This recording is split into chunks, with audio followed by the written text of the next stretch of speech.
पर हमले हुए हैं, अमेरिकी सेना के वॉरशिप पर अटैक। ईरानी मीडिया के हवाले से एक और खबर।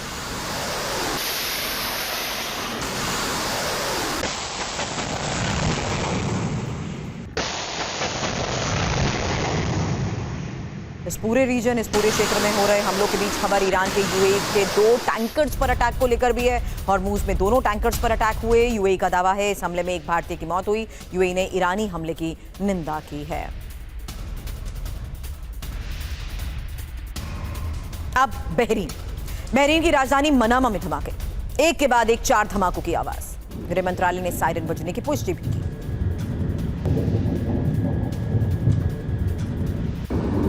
अमेरिका की 5th फ्लीट मुख्यालय पर हमला। बहरीन के ही जुफैर अमेरिकी बेस पर यह अटैक। मुख्यालय पर ईरानी मिसाइल से वार। बहरीन के अमेरिकी बेस पर हुए अटैक के बाद चीख पुकार, ये देखिए।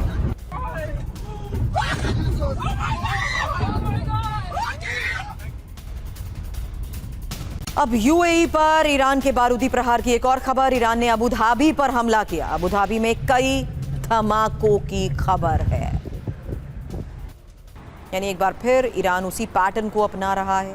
इस पूरे रीजन में हमलों के साथ साथ अबू धाबी पर कई धमाकों की गूंज की खबर। अब दक्षिण ईरान में अमेरिका का बड़ा हमला। एक और खबर है, ईरान के 10 शहरों पर एयर स्ट्राइक। अमेरिका ने लगातार तीसरे दिन हमलों को अंजाम दिया है और अमेरिकी हमलों से ईरान में विध्वंसक तबाही की अब तस्वीरें आपके सामने।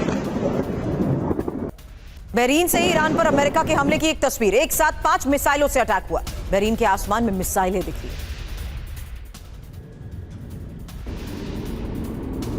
दक्षिण ईरान में अमेरिका का विनाशक हमला। मिसाइल अटैक से बंदर अब्बास थर्रा गया। रिहायशी इलाकों में मिसाइल अटैक से हड़कंप मच गया। बंदर अब्बास, किश द्वीप, मिसाइल अटैक तेहरान में भी हुए, सिरीक में भी हुए। रिहायशी इलाकों में मिसाइल अटैक से मचे हड़कंप की यह तस्वीर है। अब ईरान में ही हमले का एक सीसीटीवी देखिए। बंदर अब्बास में अमेरिका की बमबारी की ये तस्वीरें सामने आई है। अमेरिकी बमबारी से इलाका दहल गया। ईरान पर अब तक हुए हमलों की तस्वीरें आपने देखी। अब डोनाल्ड ट्रंप का बहुत बड़ा बयान सुनिए, और ये ईरानी यूरेनियम पर ट्रंप का बड़ा बयान है। पिकैक्स पहाड़ पर किया जा सकता है हमला। पिकैक्स में शिफ्ट किया गया है ईरान का 400 किलो यूरेनियम। ट्रंप ईरानी यूरेनियम तबाह करना चाहते हैं और कुछ दिनों में पिकैक्स पहाड़ पर हमला संभव है। तो अमेरिका का operation pickaxe, 400 kilo uranium pickaxe पहाड़ पर मौजूद है। अमेरिकी वायु सेना पिकैक्स में बमबारी कर सकती है। पिकैक्स पहाड़ पर सीक्रेट तरीके से परमाणु ठिकाना बनाया गया है। 5000 फीट ऊंचा पहाड़ यूरेनियम छिपाने के लिए मुफीद है। 328 फीट गहराई में सुरंग, बंकर बस्टर का पहुंचना भी मुश्किल है।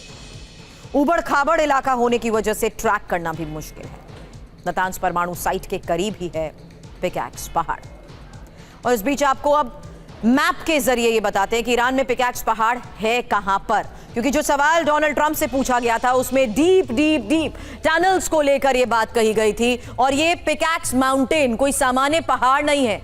ये वो टेरेन है जिस पर कार्रवाई करना अमेरिका के लिए क्यों मुश्किल साबित होता है, क्योंकि यहीं पर न्यूक्लियर फैसिलिटी और टनल के अंदर जिस तरीके से 5000 फीट से ऊंचा बड़ा पहाड़ ये है, ईरान का ये नया परमाणु ठिकाना बन चुका है। और इसी परमाणु ठिकाने पर बंकर बस्टर का भी कोई असर नहीं हो सकता। हालांकि नतांज यूरेनियम संवर्धन फैसिलिटी यहां पर आपको दिखा रहे हैं। न्यूक्लियर फैसिलिटी को देखते हुए ये जो इंफॉर्मेशन इस वक्त हाईलाइटेड तरीके से आपके सामने रखी है, उसमें यह बताया जाता है इस टनल का एंट्री पॉइंट। और ये पिकैक्स माउंटेन इस वक्त निशाने पर इसलिए क्योंकि यहीं पर सेफ है ईरान का न्यूक्लियर और न्यूक्लियर फैसिलिटी और टनल में प्रवेश के साथ साथ ये इंफॉर्मेशन जो आपके सामने रख रहे हैं उसको समझिए कि कैसे ईरान के इस नए परमाणु ठिकाने को टारगेट करने की बात डोनाल्ड ट्रंप कर रहे हैं। 5000 फीट 328 फीट की गहराई में वो ठिकाना जिस पर हमला संभव है। आसपास कई चोटियां इसके मौजूद हैं और साथ ही अमेरिकी बंकर बस्टर बॉम्ब भी नहीं पहुंच सकता है। हालांकि फोर्डो से 120 किलोमीटर उत्तर में मौजूद ये लोकेशन क्या अगला टारगेट है? हालांकि नतांज से चंद मिनट की दूरी पर मौजूद यह ठिकाना, डोनाल्ड ट्रंप का इसी को लेकर बयान कि इसे भी अब इस पर भी हमला किया जा सकता है। लेकिन अब अमेरिका की हिट लिस्ट में ईरान की 10 लोकेशन है, खबर क्या है? अमेरिका का 10 टारगेट ध्वस्त करने का ये जो प्लान है उसकी खबर सुनिए। अमेरिकी सेंट्रल कमांड को टास्क दिया गया है। ईरान में 10 टारगेट ध्वस्त करना चाहते हैं ट्रंप। वहीं अमेरिकी डेमोक्रेट सेनेटर चक शूमर का बयान, ईरान को लेकर ट्रंप की समझ खत्म हो चुकी है। ईरान